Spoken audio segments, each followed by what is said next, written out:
Abandoned for her size until a Comanche warrior gave her something no one else would. Chapter 1. Too small to matter. March winds swept through Dry Creek, New Mexico, carrying dust and doubt in equal measure. Spring of 1878 brought new hope to most folks, but not to Clara Wind, standing barely 4 feet 6 inches in worn leather boots. She pushed through the door of the general store like she was entering enemy territory. Her bundle bounced awkwardly against her back, tools too big for her frame, dreams too large for others to see. The shortened hoe handle peeked out like a flag of defiance. Inside the store, conversations died the moment she appeared. "Look at that little thing," someone muttered. "Smaller than my youngest. What's she think she's gonna do with farming tools?" Another voice snickered. Mr. Barlow towered behind his counter, spectacles sliding down his nose as he examined her purchases. Corn seeds scattered across worn wood, canvas folded neat as a prayer, and kindling bundled tight with twine. "Spring farming, Miss Wind?" His tone carried the kind of mockery reserved for hopeless causes. He lifted her modified hoe, spinning it like a child's toy. "This little stick gonna help you dig? Maybe you're planting a vegetable garden for rabbits." Laughter rippled through the store like water over stones. Clara's jaw tightened, but her voice stayed steady. "I'm growing corn on my claim. That worthless stretch up north?" Barlow's eyebrows climbed higher. "Even the rattlesnakes avoid that place." "Then they won't bother my crops." Clara counted out every precious coin, her small fingers precise despite the trembling. "This will be enough." She gathered her supplies, pride intact, and walked back into the morning sun. Behind her, the laughter followed like a persistent shadow. The wooden walkway creaked under her feet when a familiar figure stepped into her path. Thomas Keene, polished boots and perfectly placed hat, wore his family's wealth like armor. The same family that had taken her in during the wagon train west, then discarded her when sickness came and her small size became inconvenient. Well, Thomas drawled, arms crossed over his fancy vest. "Little Clara Wind, thought we'd seen the last of you when we left you behind in that dust storm." She tried to sidestep, but he moved to block her escape. "Heard you claim some land? Tell me, you planning to grow weeds or just feed yourself to the coyotes?" "I have work waiting," Clara replied, clutching her bundle tighter. Thomas reached out and yanked the seed sack from her grasp. The hoe clattered against the dirt, spilling precious corn kernels like scattered hope. "Whoops," he grinned. "Seems like you're still too small to handle the real world. Clara, you'll be dead or desperate before winter hits." His laughter died when a shadow fell across the dusty street. From behind the store's edge emerged a figure that made the air itself grow heavy. Tall as a pine tree, silent as morning mist, with braided hair catching the sunlight and carved bone resting against his chest. His eyes, dark as midnight water, focused on Clara's spilled dreams. Thomas turned, his smugness evaporating like dew. The stranger bent down, lifting Clara's hoe with one fluid motion before handing it to her with surprising gentleness. Then he knelt, gathering each kernel of corn as if it were made of gold. Finally, he rose to his full height, towering over both of them. His voice rumbled low and sure. "The ground judges no one by their size." Thomas stumbled backward. The stranger turned to Clara, offering her the repaired sack. She accepted it, their fingers brushing briefly, his calloused and warm, hers trembling but grateful. "Thank you," she whispered. He said nothing in return, just knelt once more and placed something beside her feet, a single eagle feather wrapped in soft leather. Then he turned and walked back toward the hills, his steps soundless on the gravel. Thomas stared after him, jaw clenched tight. Clara picked up the feather, her hands still shaking. She didn't look at Thomas again. Instead, she adjusted her load, lifted her chin, and walked out of town with more dignity than when she'd arrived. The laughter was gone now. And though she didn't know his name, Clara felt something new stirring in her chest. Not just hope from a feather, but the first sign that someone, somewhere, actually saw her. Chapter 2, Building Dreams in Rocky Ground. Wind howled through the cottonwoods that marked the edge of Clara's 20-acre dream. All 5 feet and stubbornness of her wrestled with a fence post that seemed determined to stay crooked. Her small hands, already bearing calluses that belonged on someone twice her size, gripped a shovel that barely made dents in the stubborn earth. Yesterday's trip to town had filled her cart: seeds, rusted tools, chicken wire, and salvaged wood. Her shelter, calling it a house would be generous, consisted of warped boards and patched canvas, held together by determination and little else. Each night brought wind that found every gap, forcing her to curl beneath her mother's old quilt, the only softness left from her previous life. Little Clara, her mother had whispered once, wrapping that same quilt around her small shoulders. The wind destroys what it can break, but carries what it cannot. You, my daughter, were born to soar. Now the wind seemed more interested in mocking than lifting. Clara drove the shovel down again. It bounced off stone with a jarring thud that traveled up her arms and into her bones. She crouched, trying to pry the rock loose with bleeding fingers. Something cracked inside her chest, not pain, but the bitter taste of endless struggle. Rain found her that night. Not the gentle kind that nourishes seeds, but cold desert water that discovered every weakness in her makeshift roof. She lay curled on her narrow cot, listening to drops strike the canvas beside her pillow, fingers clenched around the quilt like a lifeline. Sleep never came. Dawn brought her outside, soaked and shivering. That's when she discovered it. On the flat stone by her door sat a wooden bird, no bigger than her palm, carved with impossible detail. Wings spread slightly, tail curved as if catching an invisible breeze. The wood felt smooth as river stones, warm despite the morning chill. Burned into the base, 3 simple words: I see you. Clara's breath caught in her throat. She cradled the carving like something sacred, looking toward the distant ridge where she always felt watched. Only morning mist curled between the rocks. She spoke no words, just placed the bird carefully inside her shelter and returned to her endless work. 3 days later, storm clouds gathered like an army. Thunder rolled across the foothills as Clara scrambled to reinforce her flimsy walls.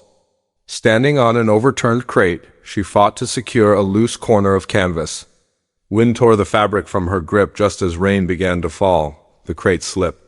She tumbled hard into the mud, gasping and dazed. When she looked up, he stood there in the downpour like something carved from shadow and strength. Tall, broad-shouldered, black hair braided with red leather strips. He moved with the silence of stone itself. Without a word, he stepped past her and grabbed the flapping canvas. One smooth motion secured it with rope. Then he reinforced her back wall with stacked lumber. Clara rose slowly, cradling her bruised arm. Why do you help me? He didn't answer immediately. When he turned, his eyes held the depth of night sky. You listen to the earth, he said finally, voice deep but gentle.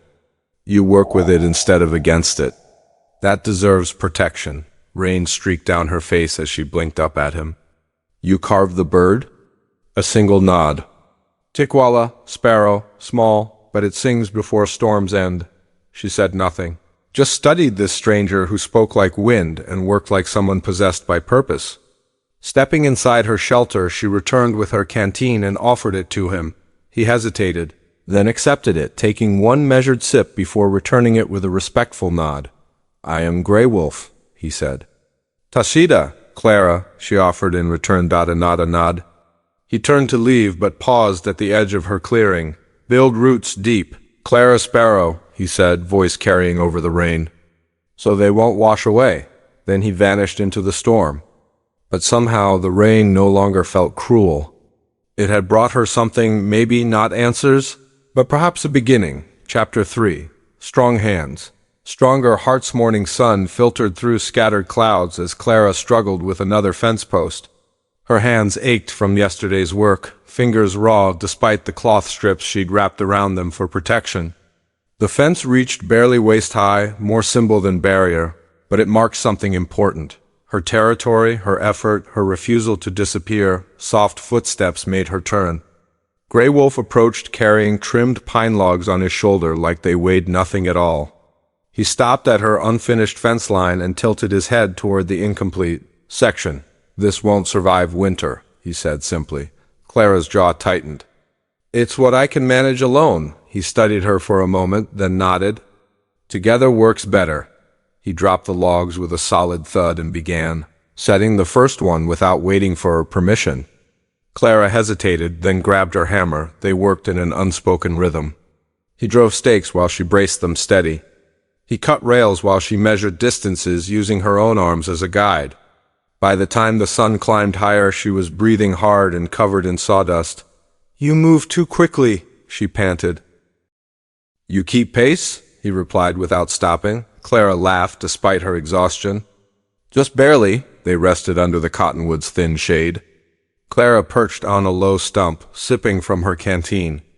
Grey Wolf crouched nearby, sharpening a hand axe with smooth stones. "I was stolen once," he said suddenly. Clara blinked. "Stolen?" He nodded. "Mission school, far south. They cut my hair, assigned me a number instead of my name, declared my language forbidden, my beliefs wrong, my entire existence a mistake," she frowned. "How old?" 10 summers. He looked toward the ridge. "I escaped after 2. Followed a creek bed during winter, walked 4 days to find my people." Clara sat very still. "That must have been terrifying. It was cold," he said simply. She studied his face, noting the quiet strength that lived there. "I never attended proper school. My father taught me letters before he died. After that, just books and work. But people always looked at me and decided I was worthless. Pretty little decoration, they'd say. No good for real work, no good for marriage. Just taking up space. You are not," Grey Wolf said without hesitation. Clara looked away. "Sometimes I believe them." He stood and walked to his pack. After a moment, he returned and knelt before her, holding a pair of gloves made from soft deer hide, worn, smooth, and hand-stitched. "Wood has splinters," he said, placing them in her lap. "Pride does too. Protect your hands from both." She looked down at the gloves, then up at him. "You made these?" A single nod. "Thank you," she said, voice tight with emotion. "No one's ever given me anything like this. You earned them. You stay, you build." "That is rare." They returned to work without further words. The gloves fit perfectly. That afternoon, after the fence stood complete, they surveyed her land together. Her garden patch, the lean-to, the new fence line marking her small kingdom. Grey Wolf folded his arms. "The shelter won't survive winter." Clara's throat tightened. "I know," he turned toward her. "Let me build you a cabin," she blinked. "A what?" He pointed toward the ridge. "Good pine grows there, strong timber. I can bring it down, build proper walls. A roof with weight, a fire that stays warm, a home that endures instead of just surviving." Clara felt her heart stutter. "You want to build me a house?" He nodded. "Yes, if people in town discover this, I don't ask them," he said, voice low but firm. "I ask you." Their eyes met. His were steady, unreadable, but completely sincere. Clara swallowed hard, looking at her pitiful lean-to, at her quilt drying on the line, at her hands still cradling the gloves he'd made, a real home. She looked back at him. "I need to think." He didn't press, only said, "I'll return when the moon is new. If you agree, I'll bring tools." Then he turned and walked back toward the ridge, footsteps soft as mist over stone. But something had shifted in the air between them. Not just survival anymore, something larger. A possibility neither had dared name. Chapter 4, Rising Walls. Rising hope-spine scent filled the morning air, clean and sharp, mixed with the steady rhythm of an axe striking wood. Clara stepped back as Grey Wolf positioned another beam perfectly. The structure was taking real shape, now actual walls, proper angles, a cabin instead of a shelter. He'd brought the logs himself, thick ponderosa pine with bark stripped and timber cut to fit. He showed her how to carve notches, how to position beams so they locked together at corners like interlaced fingers. "No nails," he explained. "Wood dislikes metal. It supports its own weight when cut properly." Clara marveled at the precision of his movements. He worked with silence and certainty, like someone speaking a language only trees understood. She tried matching his pace, measuring, sawing, dragging bark. Her arms screamed, her back ached, but she persisted. Late that afternoon, as sunlight slanted westward, Grey Wolf paused beside their tallest post. He withdrew his knife while Clara watched. Puzzled, he crouched beside the beam and began carving with slow, deliberate strokes. She stepped closer and saw the shape emerging, a bird. Not just any bird, a sparrow, wings tucked, eyes alert, carved directly into the beam that would sit above her doorframe. For luck? She asked softly. He met her gaze. So the roof knows who lives beneath it. Her throat caught. That's for me. He nodded. You are the sparrow. Small doesn't mean weak. Sparrows fly when others fall. She reached out, tracing the carving with gentle fingers. Thank you. He stepped back, gesturing toward the ridge. Tomorrow we raise the roof. But the roof wouldn't come without trouble. The next day, while Clara collected water from the spring, she spotted Amos Lang riding past her land's edge. He didn't wave or nod, just stared hard before turning his horse back toward Dry Creek. That night, Clara couldn't sleep. When she woke at dawn, breath visible in the cold air, she stepped outside to find something nailed to her weathered shelter, a scrap of burlap with words scrawled in charcoal. No white girl who loves savages is welcome. She stared at it for a long time, then tore it down. Grey Wolf arrived soon after, carrying a fresh beam across his shoulders. When he saw her holding the note, he stopped. She handed it to him without speaking. He read it. His expression didn't change. Then he walked to the small fire pit, struck a match, and dropped the burlap into the flames. The fire crackled, smoke curling skyward. Wood doesn't ask about skin color, he said. It only asks whose hands shaped it. Clara looked at the half-framed cabin, the smooth pine, the bird carved into the beam. She looked at Grey Wolf. I want to finish this, she said. He nodded once. Then we finish it, and they return to work. Hammering silence into strength. Chapter 5. When thunder rides in near midday, dust began rising in the south, curling above the mesquite brush like smoke from trouble itself. Clara stepped down from the porch beam she'd been sanding and shaded her eyes against the glare. 6 riders approached. Sheriff Beck led them, his badge catching sunlight, mustache stiff as a brush. Behind him rode the Keene brothers, Amos Lang, and 3 other men she recognized only by their permanent scowls. Grey Wolf stood beside his woodpile, splitting logs with quiet rhythm. He paused as the horses drew near, axe still in hand but lowered. Miss Wind, Sheriff Beck called, stopping 10 paces from the half-built cabin. We need words. Clara walked to the edge of her clearing, spine straight despite her pounding heart. What brings you here, Sheriff? He glanced at Grey Wolf, then back to her. Report came in about stolen horses from the Jenkins ranch. 4 missing since last week. Witnesses claim they saw a tall Indian riding the southern trail. Matches this one's description. He's been here, Clara said calmly. Every day, building my home. Beck's eyes narrowed. You certain? You vouching for him? Completely, Clara replied. He's on my land, working on my cabin with my permission. Murmurs rippled through the men behind the sheriff. Someone spat into the dirt. Beck looked past her to Grey Wolf. Set down that axe, son. We don't want trouble. Grey Wolf met his gaze, steady and unflinching, but slowly, deliberately placed the axe aside. You got proof he didn't take those horses? Beck asked. You got proof he did? Clara shot back. Or is being Comanche and breathing enough? Beck's jaw clenched. He's on private property, Sheriff, Clara continued. You want him removed. You'll need a warrant, Amos Lang sneered. She's bewitched, plain as day. That savage has her building shrines to devil worship. That savage built me a home stronger than any man in this town offered, Clara snapped. Silence settled like dust. Then hoofbeats echoed again. Another rider approached older, refined, hair swept back beneath a wide-brimmed hat. Even on horseback, her bearing was unmistakable. Matilda Everdine, Dry Creek's most respected woman, widow of the town's founder. Her word could calm riots or start them. She pulled up beside Beck and dismounted gracefully. John, she nodded to the sheriff. Gentlemen, they all mumbled uncertain greetings. Before we sling accusations, Mrs. Everdine said crisply, pulling a folded paper from her satchel. Perhaps I should clarify something. This morning, the Jenkins ranch recovered all 4 horses. They'd broken loose during the thunderstorm. Found grazing by Willow Gulch, no theft occurred. Beck reached for the paper, frowning as he read. Then what's this about? This is about fear, Mr. Lang, Mrs. Everdine said. turning sharp eyes on Amos. And how quickly men forget themselves when facing change. She turned to Clara, voice softening. "You built this with your own hands, not alone," Clara said, glancing at Grey Wolf.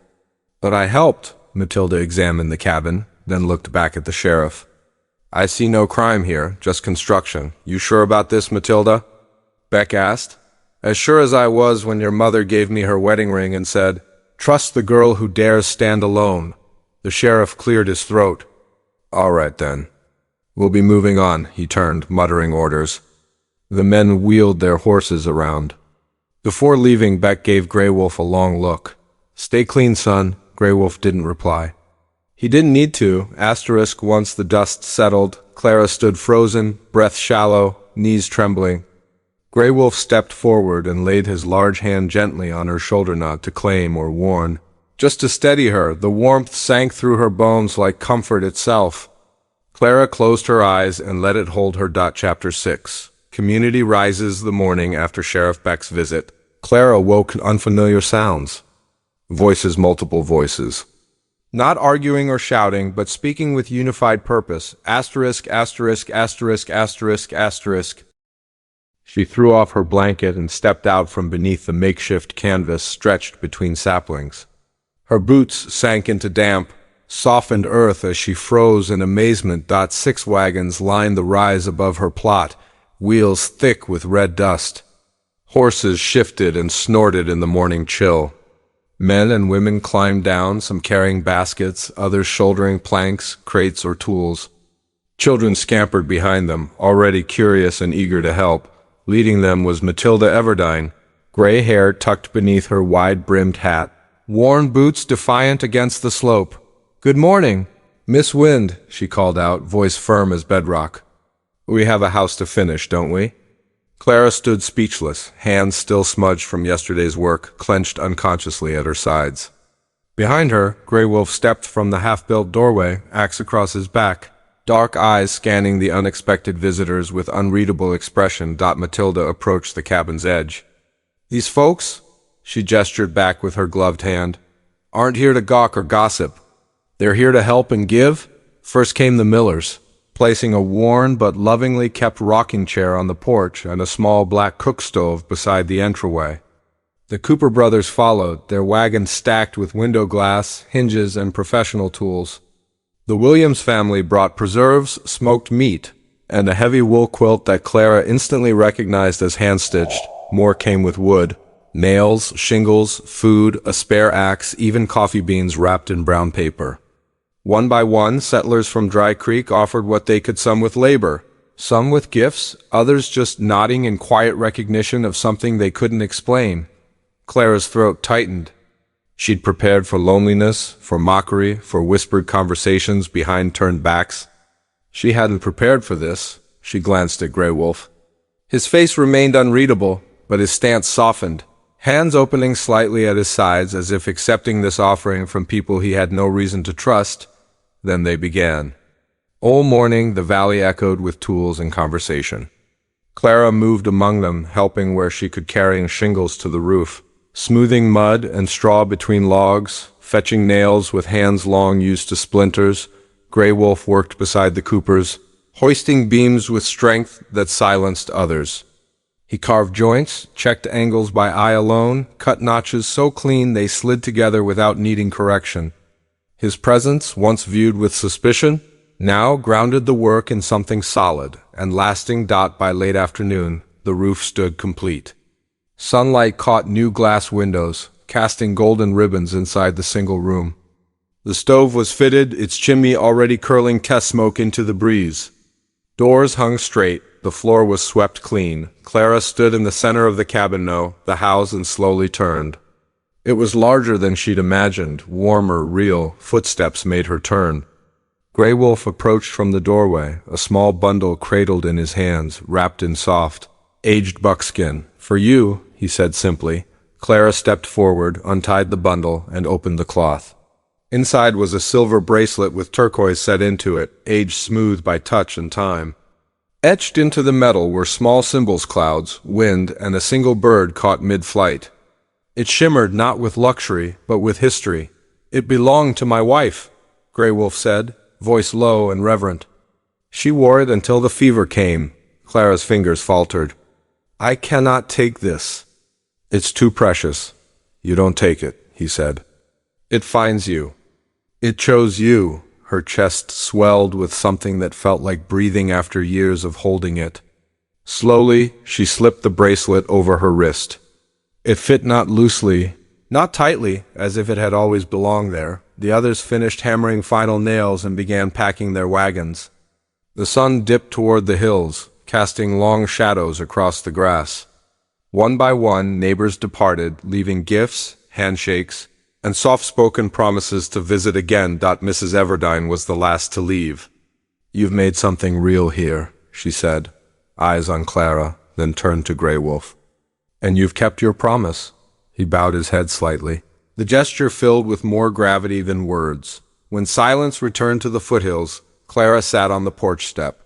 The bracelet caught the last light, and beside her, Grey Wolf watched the sun descend. For the first time since arriving in Dry Creek, Clara didn't wonder where else she could go. She was already home. Epilogue. 7 days, 7 nights the full moon set, and dawn's light crept across the foothills. Grey Wolf stood before Clara's cabin, morning air still and expectant. In his hand the silver bracelet glinted, a promise and a question. I must go, he said softly, voice steady. The council must know who you are and why you matter. 7 days. If you still wear the bracelet when I return, then we begin again. Clara swallowed, throat tight with hope. She reached up, adjusting the turquoise bracelet on her wrist. I will wear it, she said without hesitation, voice calm though her heart trembled. I will be here. Grey Wolf dipped his head in gratitude, dark eyes holding hers for long seconds. He mounted his horse, turned once to face her fully, and rode northward into the rising sun. Silence fell over the cabin after he left an absence, resonating deeper than words could express. Clara stepped inside and touched the doorframe, still warm with his handprint. It felt like strength itself. Each passing day, Clara rose before sunrise, tending her garden of young corn and squash, the bracelet glinting in earth's dust. Her heart carried both longing and anticipation. On the 7th dawn, Grey Wolf returned. His horse advanced up the cabin's rough path. Clara stood on the porch, silver bracelet still on her wrist, the only constant in her changing world. He dismounted slowly, approaching without hesitation. She felt the world pause. It's still there, he murmured. She held out her arm. It's mine now. He fastened his gaze on her, eyes deep as dark waters. Then, without ceremony, he pulled her into his arms. They walked up the rocky slope behind the cabin. Grey Wolf led her to a flat rock high above the foothills where wind whispered through pine needles. He knelt carefully, removing a pouch from his belt containing sacred paints and feathers. Comanche ceremony, he explained. He painted 2 lines on her cheek-red clay for life, black soot for protection, then did the same for himself. They exchanged necklaces braided from sinew and bone. He spoke promises in his language about walking together, honoring earth, sky, and each other. Clara repeated them, awkward but earnest. At the end, Grey Wolf raised his arm wide. Let all spirits bear witness. They touched foreheads, a quiet vow exchanged under the attentive sky. At noon, they walked arm in arm into Dry Creek. Residents fell silent as they passed. Some watched behind curtains, others nodded in respect. Mrs. Everdine waited at her home's door. Inside, the room brimmed with modest decorations, wildflowers, chairs placed in a half-circle. A small wooden lectern. Clara stood next to Grey Wolf as Mrs. Everdine read aloud laws of the territory, words of love, acceptance, and enduring partnership. Although the Reverend had withheld blessing, the old pioneer widow spoke from her own heart of courage, of justice, of the unity they had built. After her words, Mrs. Everdine held their hands. I now pronounce you married by covenant of truth, bravery, and love. Clara's eyes shimmered with tears. She embraced Mrs. Everdine, then Grey Wolf took her hands. Dusk found them on the cabin porch. Last light pulsed across glass windows and freshly nailed boards. Inside, supper cooked over the stove.